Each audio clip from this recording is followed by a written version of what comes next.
అలసిన వానికి ఒరడించు మాటలు. సహోదరుడు భక్తి సింగ్ గారి పరిచయం నుండి సేకరించిన అనుదిన ధ్యానములు. మార్చ్ 19. ఎలీషా, నీకు కలిగిన ఆత్మలో 2 పాలు నా మీదకి వచ్చినట్లు దయచేయమనను. 2 రాజులు 2:9. దేవుడు ఎలీషాను నమ్మకమైన తన సేవకునిగా ఎట్లు సిద్ధపరిచనో చూసిదము. ఆరంభంలో అతడు కేవలం ఏలియా చేతుల మీద నీళ్లు పోయేవాడుగా నుండెను. 2 రాజులు 3:11. పిహెచ్డి లేక ఏ ఇతర డిగ్రీ చదువుట కంటే కూడా ఈ పని బహు ప్రయోజనకరమైనది. డిగ్రీలు సంపాదించుటకు కష్టపడి చదివేవారు అనేక అనుమానములు కలిగిందురు.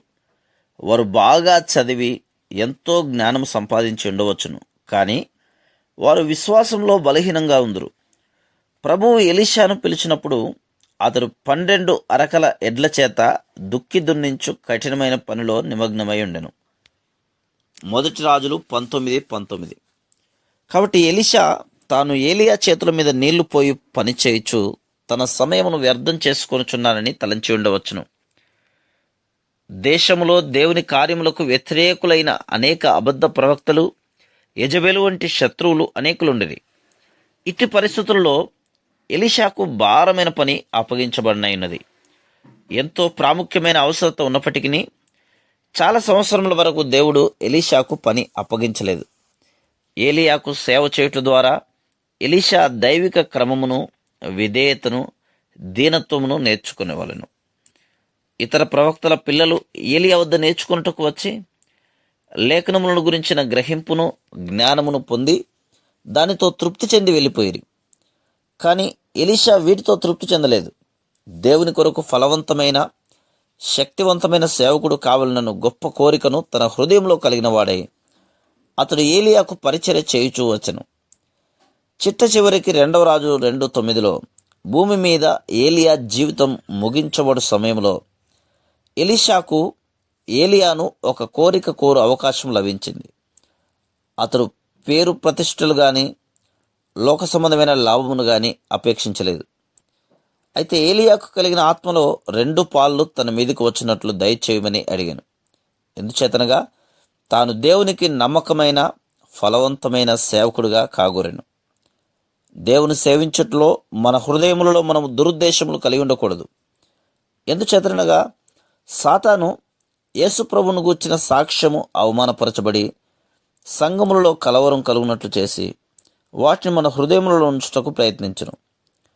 డబ్బు విషయమైన తన ప్రేమను బట్టి ఎవరు అబద్ధ ప్రవక్తలో మనం సులభంగా చెప్పగలం. వారికి ఎంత ఆదాయం ఉన్ననూ వారికి తృప్తి ఉండదు. ప్రజల నుండి డబ్బు లావుకుంటకై వారు ఏదో ఒక విధంగా వారి అక్కరలను తెలియజేయుదురు.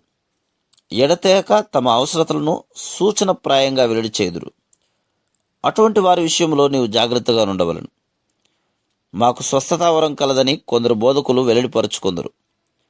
తమ స్వస్థతా వరం గురించి ఆకర్షణీయమైన ప్రకటన కాగితములో గోడలపై అంటించెదరు. విరివిగా ప్రచారములు గావించెదరు. అదే సమయంలో ప్రజల ఎదురు నుండి డబ్బు సంపాదించుటకు కుయుక్తితో కూడిన పన్నాగములు అనేకములు పన్నెదరు. అటువంటి వారందరి నుండి ప్రభువు మనలను భద్రపరచునుగాక. మన హృదయములలో ధనాశకు స్థలమివ్వగానే అధికంగా మనకు డబ్బు ఎక్కడ లభించునో ఆ స్థలమునకు సాతాను మనల్ని నడిపించు. ప్రసిద్ధి చెందవలనని కోరిక మనలో ఉన్న సాతాను మనల్ని పొగుడు వారి యొద్ద నడిపించును. ఆ విధంగా మనం దేవుని చిత్తములో నుండి వైదొలుగుదుము. సాతాను మన సొంత హృదయములే మనల్ని మోసగించినట్టు చేయును. ప్రభువా, నా హృదయములో నుండి అయోగ్యమైన తప్పు ఉద్దేశములన్నింటినీ తొలగించుము.